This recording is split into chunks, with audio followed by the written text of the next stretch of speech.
Este podcast foi produzido pela WePod, Inteligência em Podcast. Two women very important in your life, and you kill them both.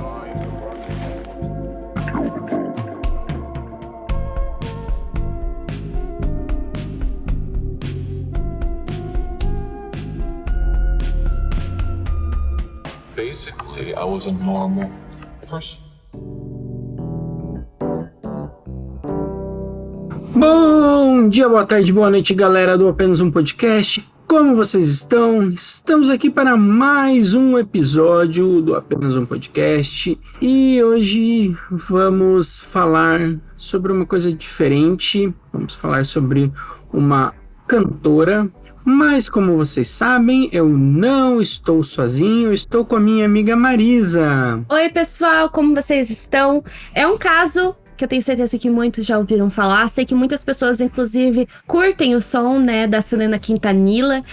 Enfim, né, esse entra naquela lista de casos bem tristes, né, de artistas, né, famosos que acabaram sendo, enfim, maltratados, vamos dizer assim, né, assassinados pelos próprios fãs. Eu digo maltratados, né, porque eu não sei se o Thiago tá acompanhando, mas a gente tá enfrentando um fenômeno, assim, que tudo bem que não é tão recente, mas tem acontecido com uma certa frequência de artistas serem atacados no palco, de fãs também subindo no palco pra agredir os artistas, ou então pessoas jogando coisas pra cima do palco e acertando o artista que tá lá performando. E é uma coisa, assim, que as pessoas não, na minha opinião, não é uma situação que não pode ser normalizada de forma alguma, até porque a gente já contou aqui, por exemplo, o caso do Jim Ben Darrell, que foi assassinado no palco enquanto ele performava. No caso da Selena não foi bem no palco, mas a gente pode ver uma questão muito parecida por trás. Mas antes da gente destrinchar esse caso e entender o que realmente aconteceu naquele dia, como sempre,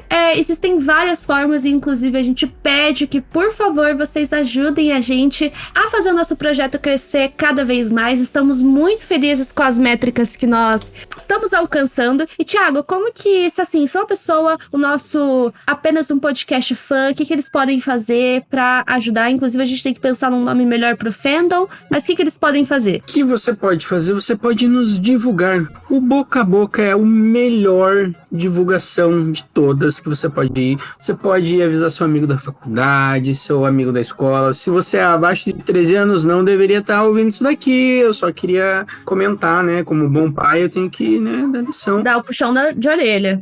E você também pode nos avaliar com 5 estrelas no Spotify, no Apple Podcast, no Deezer. Coloca lá 5 estrelinhas, nos ajuda a aumentar a relevância do podcast para os outros ouvintes, o que é muito legal. E também você pode conversar com a gente pela nossa cartinha virtual, que é o Pix Misterioso. E como é que as pessoas fazem para mandar a cartinha num Pix Misterioso, Marisa? Lembrando que aceitamos literalmente qualquer valor. A gente percebe principalmente que algumas pessoas, quando elas vão mandar a cartinha virtual, elas falam: ai, desculpa pelo valor, não sei o quê. Não, gente, a gente fica muito feliz com qualquer valor. Qualquer valor é relevante, porque, como minha avó sempre diz, de grão em grão a galinha enche o papo. Então, todo esse valor é revertido para manutenção do podcast, que nem a gente sempre fala, eventuais cabos que acabam se perdendo, coisa do tipo, fone de ouvido, coisas que, enfim, podem acontecer. Inclusive, eu entrei agora na nossa conta do Drive, Thiago, acho que logo a gente vai ter que assinar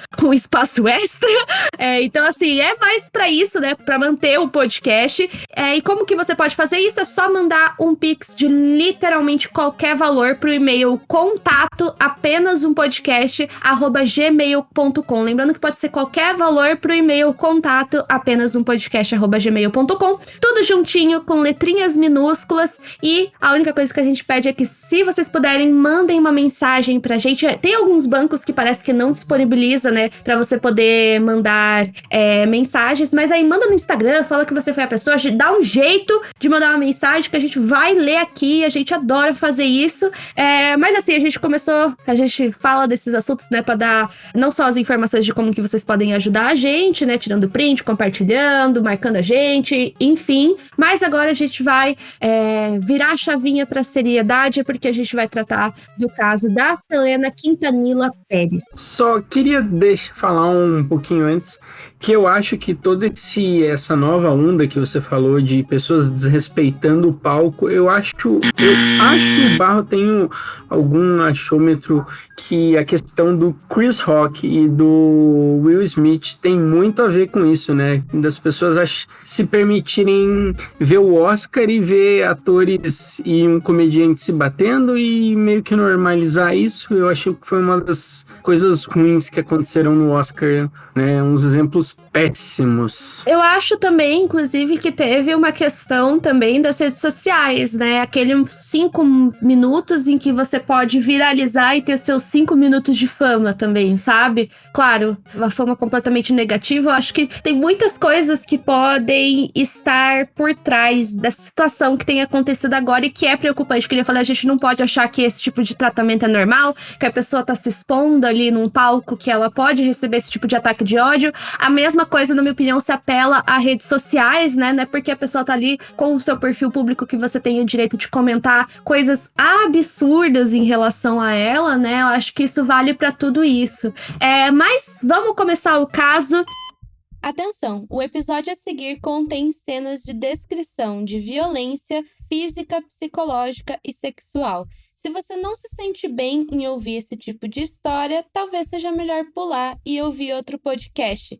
O aviso de gatilho foi dado, então agora você continua por sua conta e risco. E vamos começar falando primeiro quem foi, né, a Selena Quintanilha Pérez. Inclusive, né, quando eu falo do caso da Selena, geralmente o pessoal pensa muito na Selena Gomez. Pelo que eu sei, a Selena Gomez se chama Selena por causa da Selena Quintanilha. Ah, não, era isso mesmo, é porque realmente é por causa dela. Sim, e inclusive, né, vamos começar do começo. Ela nasce no dia 16 de abril de 1971, e pra quem não conhece, acho que principalmente os mais novinhos talvez não devam conhecer ela. Ela também teve uma fama muito forte, não só pela América Latina, principalmente nos países que falam espanhol, mas também uma fama muito grande nos Estados Unidos, né? Com certeza, principalmente pela comunidade latina.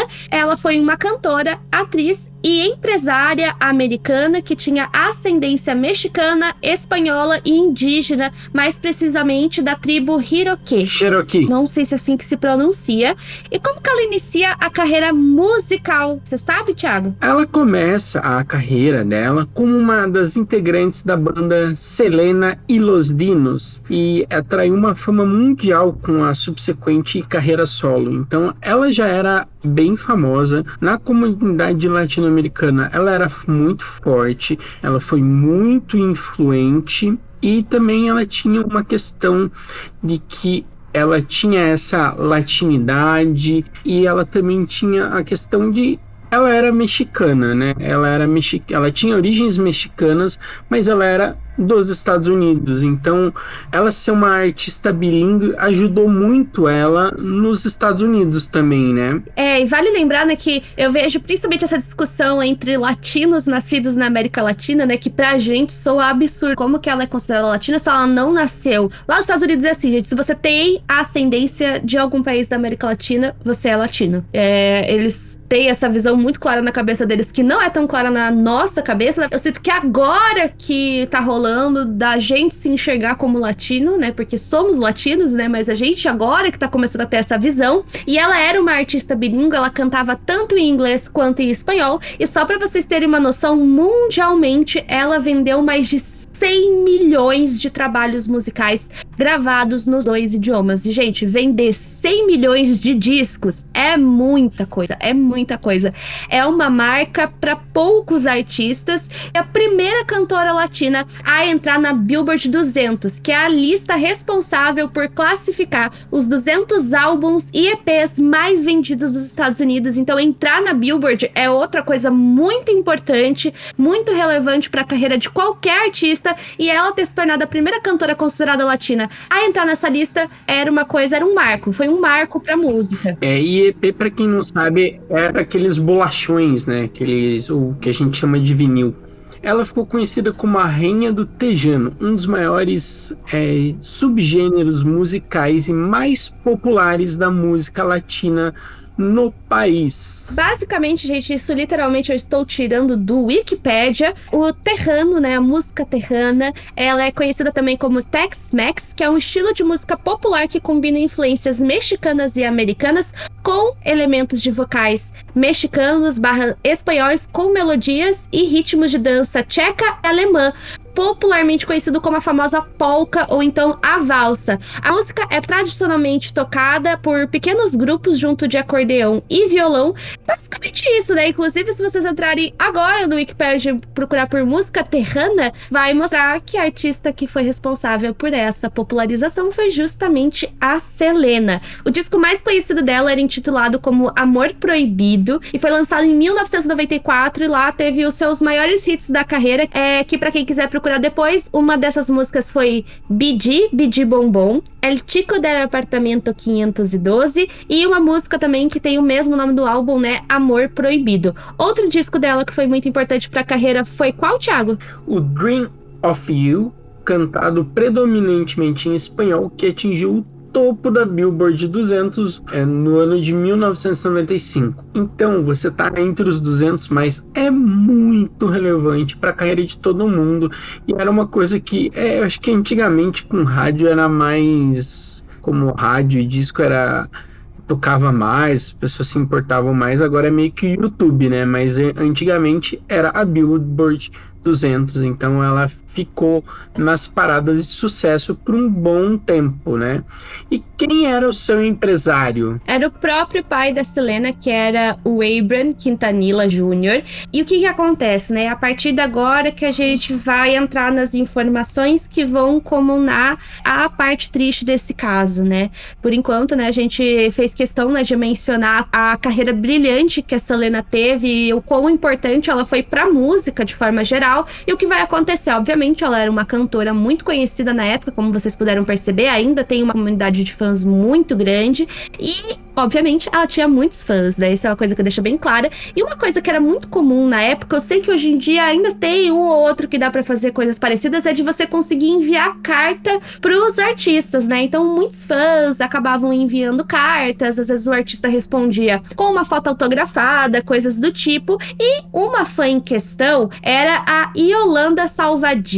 Ela era uma ex-enfermeira e o que acontece é que ela teria enviado uma carta que teria entrado em contato justamente com o pai, que era empresário da Selena, aonde ela pedia permissão para criar um fã-clube, né, um fã-clube oficial da cantora, isso mais ou menos ali em meados de 1991.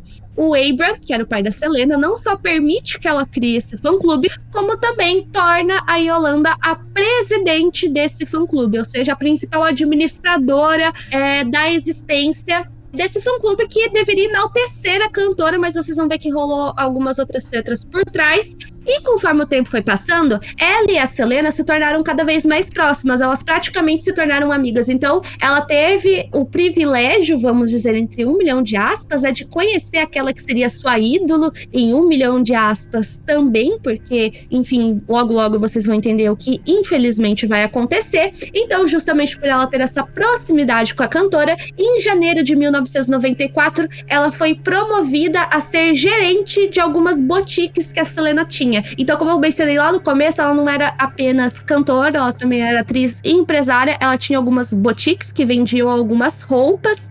Então, com o passar do tempo, como vocês puderam perceber, a Yolanda começou a se aproximar cada vez mais de várias pessoas, inclusive a própria cantora e também familiares. Só que com o passar do tempo, algumas pessoas começaram a suspeitar. Dentre elas, uma prima da Selena e também a estilista que trabalhava, né, obviamente, no design de roupas das boutiques que a Selena era dona. E o que acontece, né, a principal prova que vai mostrar que tinha uma coisa errada acontecendo ali é quando vários fãs começaram a enviar cartas, né, novamente pro pai da Selena e por aí vai, alegando que eles tinham pagado uma quantia de dinheiro para poder participar do fã-clube e receber alguns benefícios, e esses benefícios nunca tinham sido enviados.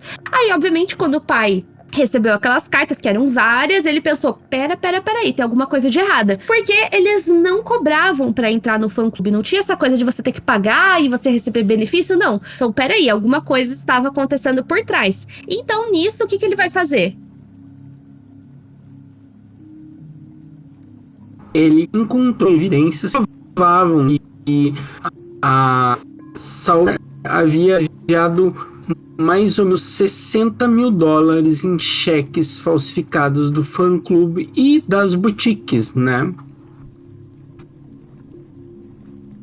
É bastante dinheiro, gente. Se é bastante dinheiro hoje em dia, vocês podem ter certeza que na época era mais dinheiro ainda. Então, assim, nisso é que essa bomba, né, veio à tona, que foi uma coisa que surpreendeu muitas pessoas, porque tanto o pai quanto a Selena confiavam muito na Yolanda. Ela acaba sendo demitida de ambos os cargos. Mas o que vai acontecer é que a Yolanda não vai aceitar isso nem um pouco bem. Então, logo em seguida, ela acaba comprando um revólver Taurus calibre 38 com balas transfixantes. E o que é uma bala transfixante?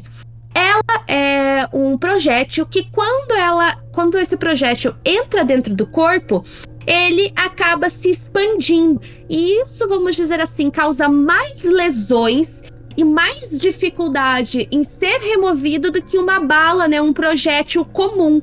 Ou seja, isso não só foi utilizado na investigação e no julgamento para comprovar que houve uma premeditação do crime, mas também para provar que a intenção dela era justamente atirar e matar. Ela não queria correr o risco de atirar e a Selena, enfim, conseguir sobreviver. Ela queria atirar e ter certeza que matou. Então a gente consegue, inclusive, né, Thiago, ver o nível de crueldade do plano dela. Bom, o que acontece é que a Yolanda ainda estava com diversos documentos e registros financeiros da emprsa da Selena. Então, ela acaba ligando, né, pra cantora e elas acabam negociando de se encontrar para que ela pudesse entregar os documentos para ela. Primeiramente, a Selena recusou essa questão de entregar, né, pessoalmente, por aí vai, mas por insistência ela acaba aceitando. Então, o que vai acontecer depois disso, né? No dia 31 de março de 1995,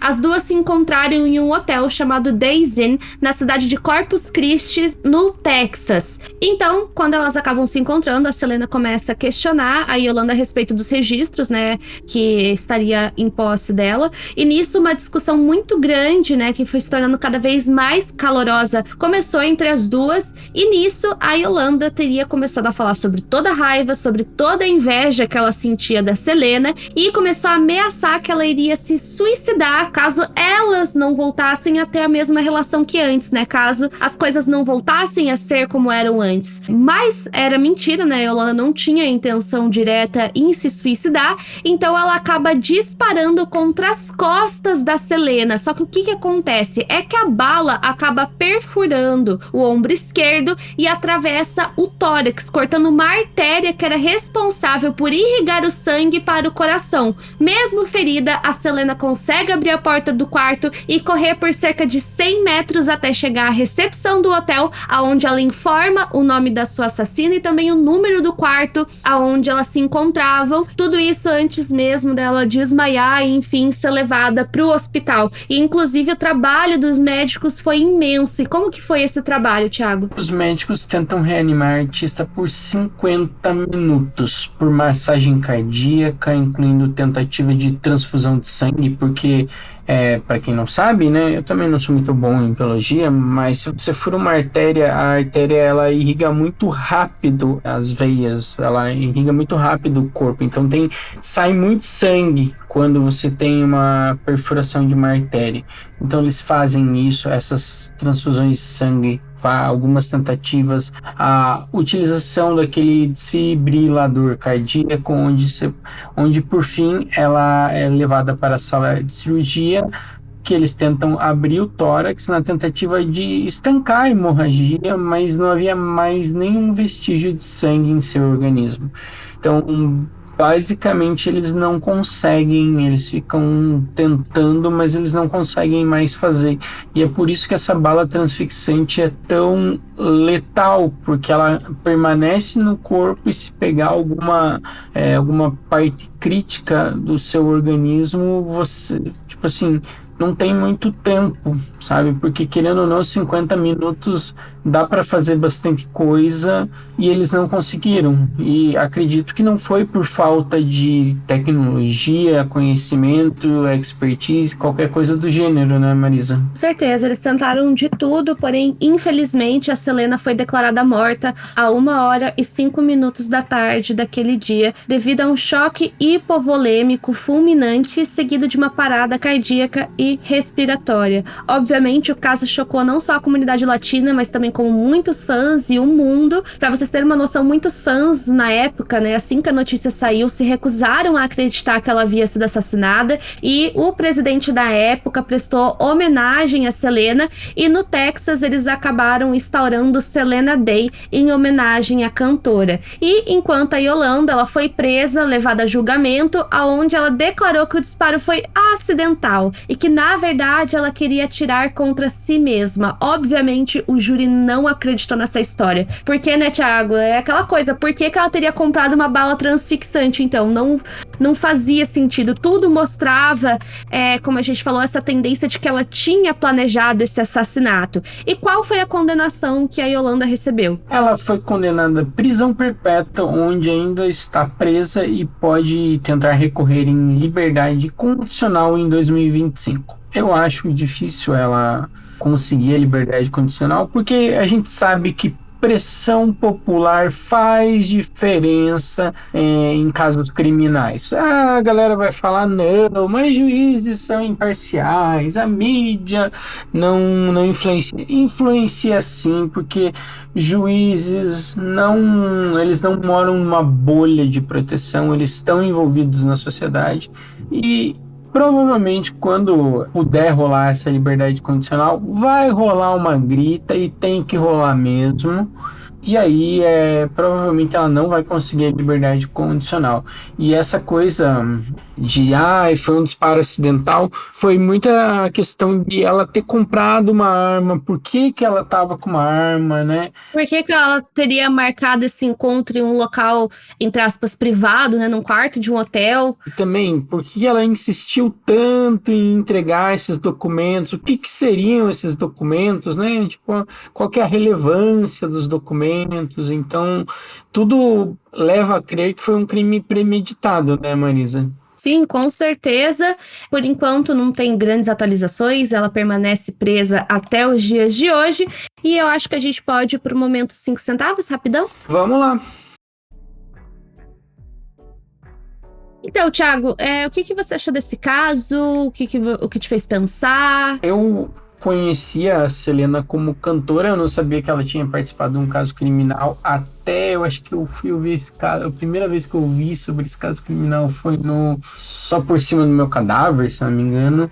Era meio bizarro porque, tipo, ela era muito famosa, pra você ter uma ideia. Os apelidos dela, ela era conhecida como a princesa americana, a rainha do Tex-Mex, a rainha da música latino-americana, Madonna mexicana, a diva da música pop. Então, tipo assim, ela é muito famosa, a voz dela é muito bonita. Pra quem não sabe, eu gosto muito de músicas em espanhol. Tem uma cantora que eu gosto muito, chama Juliana Venegas, então eu acho músicas em espanhol muito bonito, é um ritmo muito diferente, e o dela também, o dela é um ritmo bem diferente. Eu não sei, eu só sinto tristeza, sabe, porque essa coisa, a questão do fã muito, tipo, muito hardcore, pra ele virar um stalker, é tão um pulinho, sabe? Um pulinho. Acho que um outro caso, inclusive, que a gente não trouxe, que a gente pode trazer em breve, se vocês quiserem, é o Free Stalker da Bjork, né? Tipo, até questões da internet, por exemplo, eu sou mais ligado ao YouTube e o Cork já tinha recebido um caso daquele da HBO lá. Ele, acho que essa semana ou semana passada, ele falou de um caso que ele tá com um stalker há 7 anos na vida dele. Tipo, imagine, você tá uma pessoa há 7 anos, a pessoa não te larga. E no vídeo ele até fala várias vezes que a pessoa pediu perdão e ele perdoou porque a esposa dele acredita no perdão e etc. Mas, cara, 7 anos você tá com uma pessoa, sabe? Aquelas boas práticas que eu acho que você já me falou algumas vezes que você toma, que você só posta onde você estava, nunca onde você está. Então, tomem cuidado, pode parecer, ninguém vai se importar comigo, mas é umas regras de seguranças que, se não ajudam, não atrapalham, né? Exato. E aquela coisa, né? Porque você não é famoso, né? Porque você não se expõe na mídia, que você não precisa tomar esse tipo de cuidado, né? Teve, inclusive, um outro podcast que a gente falou isso, principalmente em relação a crianças. Então, assim, tem que tomar muito cuidado, porque, como eu falei, essa coisa de stalker, ela não tem muita... a gente gravou o episódio do Michael Gargillo e o da Sunana no mesmo dia, né?